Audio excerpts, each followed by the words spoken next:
So, thank you po sa nagpagawa sa akin ng Jollibee. At katapat niya lang po ang McDonald's. At ito po ang Jollibee. May nag-comment po kasi at nakasubscribe daw po siya. Kaya po, ginawa ko na po siya ng Jollibee. Ito po ang mga Jollibee, oh.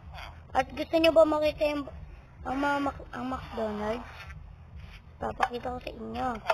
Ito ang itsura. Pati sa taas lang papakita sa inyo. Kita nyo. Ganyan lang. Ipakunti, no? Kaya mga tao dito. Kayo ba? Ano pipiliin nyo? McDonald's o Jollibee? At dito naman po ang 10th floor. 1st floor. Tignan nyo po. Ganyan lang po. Simple lang po yan. At saka ganyan din po katulad ng Jollibee at McDonald's. At si McDo po hindi natin kayang gawin. Kaya yan lang po. So, bye!